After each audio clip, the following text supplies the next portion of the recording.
Good morning. आज हम करते हैं कक्षा 8 की पाठ्यपुस्तक हमारा राजस्थान का पहला लेसन। छठी और 7वीं क्लास को हम कंप्लीट कर चुके हैं। इसी कड़ी में ये 8वीं क्लास की शुरुआत है। पहला लेसन है 18वीं सदी का राजस्थान। देखिए, मराठा शक्ति को सर्वप्रथम शिवाजी ने संगठित किया। यानी मराठों की बात करें तो शिवाजी का नाम ना आए ये नहीं हो सकता। तो उन्होंने मराठा शक्ति को संगठित किया। औरंगजेब की मृत्यु के पश्चात, देखिए औरंगजेब की मृत्यु कब हुई थी? 1707। औरंगजेब की मृत्यु के पश्चात मराठा शक्ति ने उत्तर भारत में विस्तार की नीति अपनाई, जिससे मराठों ने मालवा और गुजरात में आक्रमण करने शुरू कर दिए। अब मराठों का जब मालवा और गुजरात पर आक्रमण हुआ तो ये राजस्थानी शासकों के लिए भी चिंता का विषय बन गया। क्यों? कि दोनों के क्षेत्र हैं, दोनों की सीमाएं हैं वो राजस्थान से लग रही हैं। राजस्थान में सर्वप्रथम 1711 में मराठों ने मेवाड़ में प्रवेश किया। ठीक है। 1720 में पेशवा बाजीराव ने मराठा ध्वज अटक से कटक तक फहराने का लक्ष्य निर्धारित किया। अटक से कटक तक यानी उत्तर से दक्षिण पूरी या दक्षिण से उत्तर तक पूरी स्थिति में इसको फैलाने का निश्चय कर लिया। अतः उत्तरी भारत की ओर मराठा अग्रसर होने लगे, क्योंकि दक्षिणी भारत उनका केंद्र था। अब वो उत्तरी भारत की ओर आने लगे। 1726 में मराठों ने कोटा व बूंदी पर आक्रमण किया। 1726 में कोटा और बूंदी पर आक्रमण। उसके पश्चात 1728 में डूंगरपुर बांसवाड़ा के शासकों ने खिराज देना स्वीकार कर लिया, यानी उनको कर देना स्वीकार कर लिया। ठीक है। 22 अप्रैल 1734 में मराठों ने बूंदी के शासक बुद्ध सिंह को वहां का शासक बना दिया। ठीक है। यह मराठों का राजस्थान की राजनीति में प्रथम हस्तक्षेप था। यानी राजस्थान की किस रियासत के अंदर पहली बार मराठों का हस्तक्षेप हुआ तो वो रियासत थी बूंदी। ठीक है। उन्होंने बूंदी में राजनीति में हस्तक्षेप किया और वहाँ बुद्ध सिंह को पुनः शासक बनाया। ठीक है। और उन्होंने दलेल सिंह को हटाया था, जो कि जयपुर के शासक जय सिंह के समर्थक थे। तो अब मराठों के अंदर यहाँ आने से यहाँ के शासक भयभीत होने लगे और वो सोचने लगे कि इनके खिलाफ कोई ठोस नीति अपनाई जाए। इसी नीति का परिणाम निकालने की कोशिश थी हुरडा सम्मेलन। ठीक है। तो जो हुरडा सम्मेलन है, राजस्थान के राजपूत राजाओं ने मराठों की बढ़ती शक्ति को रोकने के लिए बुलाया था। और यह सम्मेलन 17 जुलाई 1734 को हुरडा भीलवाड़ा में हुआ। ठीक है। इसमें ध्यान रखें, मेवाड़ के महाराणा थे संग्राम सिंह। कौन थे? मेवाड़ के महाराणा संग्राम सिंह ने मराठों के खिलाफ राजपूत रियासतों को एक करने का ये सम्मेलन बुलाने की योजना बनाई थी। ठीक है। तो योजनाकार कौन थे? संग्राम सिंह। लेकिन उसकी बाद में मृत्यु हो गई, इसलिए वो सम्मेलन को नहीं बुला सके। लेकिन इस सम्मेलन के संयोजक की बात की जाए तो वो क्या थे? सवाई जय सिंह जयपुर के। ठीक है। ये संयोजक थे किसके? हुरडा सम्मेलन के। और अध्यक्षता करने वाले थे कौन? मेवाड़ के महाराणा जगत सिंह। इसमें आमेर के सवाई जय सिंह, जोधपुर के अभय सिंह, नागौर के बख्त सिंह, कोटा के महाराव दुर्जनसाल आदि ने विशेष रूप से भाग लिया था। इस सम्मेलन में एक अहदनामा तैयार किया गया, जिसमें यह निश्चित हुआ कि सभी एक दूसरे के साथ मिलकर रहेंगे। एक का शत्रु या मित्र दूसरे का शत्रु व मित्र ही होगा। ठीक है। कोई भी नई योजना बनाएंगे तो सारे मिलकर ही वो बनाएंगे और उसे निश्चित करेंगे। वर्षा ऋतु के पश्चात रामपुरा में सभी एकत्रित होंगे। कहाँ एकत्रित होंगे? रामपुरा में। किंतु ये शर्तें महज कागजी होके रह गई, इनकी कोई पालना नहीं हो पाई। कारण था कि इनमें राजपूती शासकों के आपसी स्वार्थपूर्ण कार्य थे, जो ये योजना इम्प्लीमेंट नहीं हो पाई, पालना नहीं हो पाई। राजपूत शासक जाति, भाषा, रीति रिवाज, परंपरा आदि की दृष्टि से समान थे, लेकिन फिर भी उनमें एकता का अभाव था। आमेर के सवाई जयसिंह की उदासीनता और निर्णयों की अस्पष्टता ने मराठों के विरुद्ध नीति को असफल बना दिया। यानी इसमें ज़्यादा है वो उदासीन और अस्पष्ट कौन थे? सवाई जयसिंह और उनकी नीतियाँ। इससे मराठों का राजस्थानी शासकों पर प्रभाव बढ़ता चला गया और पेशवा बाजीराव ने राजस्थान की नीति का आकलन करने के लिए अपनी माता राधाबाई को 1735 में तीर्थ यात्रा पर भेज दिया। यानी बाजीराव ने यहाँ की राजस्थान नीति का आकलन करने के लिए अपनी माता राधाबाई को 1735 में राजस्थान की तीर्थ यात्रा पर भेजा। अपनी माता के सम्मान सहित सकुशल लौट आने पर पेशवा बाजीराव अगले वर्ष राजस्थान के दौरे पर आए और यहाँ उन्होंने चौथ वसूली की। चौथ वो कर जो मराठा सरदार है वो अधीनस्थ रियासतों से लिया करते थे। अब है राजस्थान के उत्तराधिकार में मराठों की भूमिका, और ये घटनाक्रम 1743 से 1750 के मध्य का दिया गया है। 18वीं शताब्दी में राजस्थान के राजपूत शासकों में उत्तराधिकार के लिए संघर्ष होने लगा। यही कारण था कि मराठों को उत्तराधिकार के निर्णय में दखल देने का अवसर मिल गया। अब कहाँ का किन किन रियासतों में कैसे कैसे उत्तराधिकार संघर्ष हुए थे ये देखिए। सबसे पहले हम लेके चलते हैं जयपुर उत्तराधिकार संघर्ष।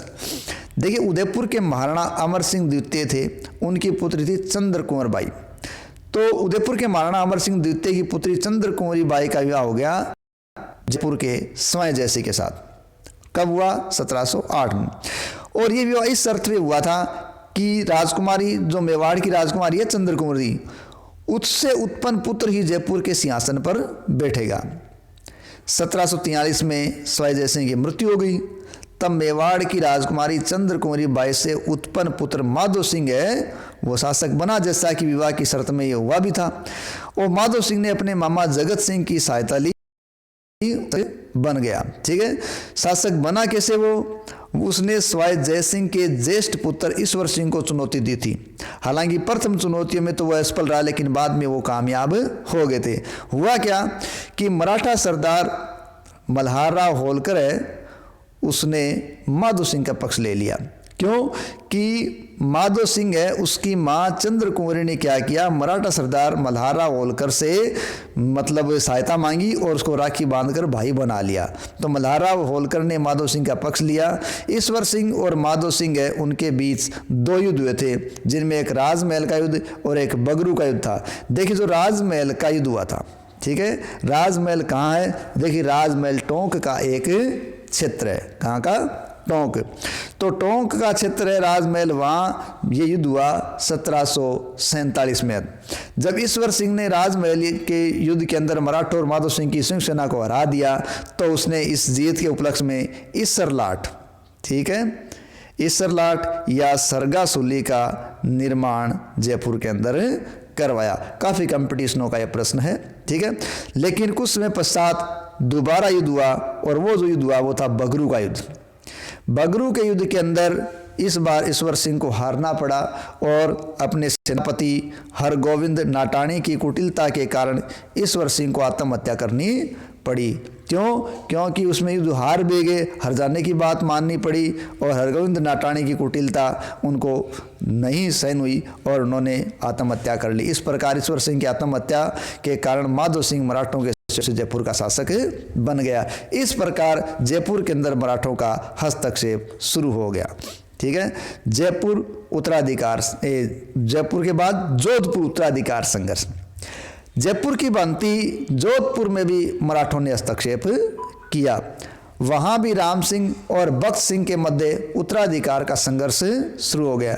यानी जोधपुर में किन किन के बीच संघर्ष हुआ? राम सिंह और बख्त सिंह के बीच।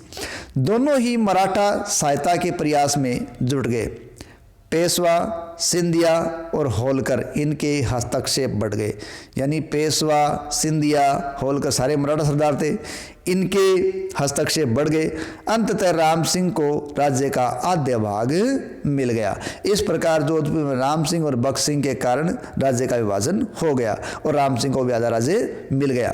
मारवाड़ का विभाजन ही नहीं हुआ बल्कि उसकी आर्थिक दशा भी शोचनीय हो गई। व्यापार उसका नष्ट हो गया, कृषि बर्बाद हो गई और मराठों की मांगे दिन प्रतिदिन बढ़ती चली गई। वे कोई समझौता करने पर सहमत नहीं थे। इस प्रकार मराठों ने जयपुर के बाद जोधपुर में भी प्रवेश कर लिया। मेवाड़ उत्तराधिकार संघर्ष, यानी मराठों का मेवाड़ में क्या रोल रहा? देखिए 1761 में महाराणा राज सिंह की जब मृत्यु हो गई, ठीक है, यानी 1761 में महाराणा राज सिंह द्वितीय की मृत्यु हो गई, तो हरि सिंह को मेवाड़ के राज सिंहासन पर बैठाया गया। किसको बैठाया गया? महाराणा राज सिंह द्वितीय के बाद हरि सिंह को। लेकिन इसके कुछ समय बाद मेवाड़ गद्दी के दो दावेदार हो गए, एक हरि सिंह था तो दूसरा रतन सिंह, और दोनों ने फिर मराठों से सहायता मांगने का प्रयास किया। यानी जयपुर के अंदर ये सहायता मराठों से मांगी गई, जोधपुर में भी मराठों से सहायता मांगी गई, और वही सहायता मेवाड़ के अंदर भी मराठों से मांगी गई। परिणाम स्वरूप क्या हुआ? गृह छिड़ गया, और इस गृह में मराठा हस्तक्षेप होने लगा, जिससे मेवाड़ की सामाजिक, सांस्कृतिक, आर्थिक, राजनीतिक प्रगति के मार्ग अवरुद्ध हो गए। ठीक है, इस प्रकार राजस्थान के शासकों के पारस्परिक वैमनस्य के कारण मराठों का हस्तक्षेप राजस्थान में बढ़ता रहा और यहाँ का विकास अवरुद्ध होता रहा। ठीक है, नेक्स्ट है अंग्रेज व संधियां। देखिए, मुगल साम्राज्य का पतन हुआ और मराठों द्वारा फैलाई गई अराजकता ने राजपूत शासकों, सामंतों तथा प्रजा में राजनीतिक, आर्थिक, सामाजिक अव्यवस्था उत्पन्न कर दी। यानी मुगल साम्राज्य पतन हो चुका था, मराठों ने अव्यवस्था फैला दी थी, राजपूत शासकों और सामंतों तथा प्रजा में राजनीतिक, आर्थिक, सामाजिक व्यवस्था उत्पन्न कर चुकी थी। ऐसी स्थिति में राजस्थान की तरफ अंग्रेजों का अब स्वाभाविक झुकाव हो गया और वे अपनी शक्ति के विस्तार तथा राजनीतिक, आर्थिक लाभ प्राप्त करने के लिए राजपूत शासकों से मैत्री करने के लिए उत्सुक हुए। अतः 1817 और 1800 में राजपूत शासकों ने अंग्रेज सरकार से संधियां कर ली। देखिए 1818 है वो अंग्रेज और राजस्थान रियासतों का संधि वर्ष है। सबसे पहले करौली रियासत ने ये संधि की। करौली के शासक थे हरबख्शपाल। करौली के शासक कौन थे? हरबख्शपाल। तो उन्होंने अंग्रेज़ों से संधि स्वीकार की 1817 में, और इसी क्रम में 1823 में अंतिम संधि करने वाली रियासत थी सिरोही, और वहाँ के शासक थे शिव सिंह। ठीक है, तो इस प्रकार ये रियासतें अंग्रेज़ों के साथ होने लगी। ठीक है, राजस्थान के राज्यों में सबसे पहले 29 सितंबर 1803 को भरतपुर राज्य में अंग्रेज़ों के साथ संधि स्वीकार की। ठीक है, इस समय मतलब मराठों और भरतपुर के मध्य संघर्ष हो रहा था। लॉर्ड लेक ने भी यहाँ, कर्नल लेक ने यहाँ आक्रमण किया था, लेकिन बाद में संधि हो गई थी। 1818 तक सिरोही राज्य को छोड़कर सभी राज्यों ने कंपनी का संरक्षण स्वीकार कर लिया। केवल मारवाड़ के विरोध के कारण सिरोही से तत्काल संधि नहीं हो सकी, और 1823 में शिव सिंह ने संधि हस्ताक्षर कर दिए। इस प्रकार अल्प समय में पूरा राजस्थान अंग्रेजों के संरक्षण में आ गया। ये परिणाम किसका था? यहाँ फैली हुई अव्यवस्थाओं का परिणाम था। तो संधियाँ होने से क्या रिजल्ट निकला? देखिए, संधियाँ जो 1817-18 की संधियों के परिणाम क्या हुआ कि इससे अंग्रेज़ों को दिए जाने वाले खिराज से देसी शासकों की आर्थिक स्थिति खराब हो गई। क्यों? कि अंग्रेज़ है वो देसी शासकों से नगद खिराज या कर लिया करते थे, और ये अब कर उनको सामंतों से लेना पड़ा, सामंतों को प्रजा से लेना पड़ा। अंग्रेज़ों को शासकों के आंतरिक मामलों में हस्तक्षेप करने का अवसर मिल गया। अंग्रेज़ों ने भी शासकों को सामंतों के विशेषाधिकार तथा शक्ति नष्ट करने के लिए दबाव डाला। इससे क्या हुआ कि शासकों ने सामंतों की प्रतिष्ठा को हानि पहुंचानी शुरू कर दी, उन पर दबाव बनाना शुरू कर दिया। इससे स्वदेशी व्यापार, उद्योग, हस्तशिल्प ये नष्ट होने लगे। राजस्थान में ईसाई मिशनरियों का प्रवेश हो गया, और जब ईसाई मिशनरियों ने प्रवेश कर लिया तो उन्होंने यहाँ के क्षेत्रों में ईसाई धर्म का प्रचार प्रसार करना शुरू कर दिया, और इस ईसाई धर्म के प्रचार प्रसार की जनसाधारण ने तीव्र आलोचना की, जो आगे चलकर 1857 की क्रांति के रूप में परिवर्तित हो गया। धन्यवाद।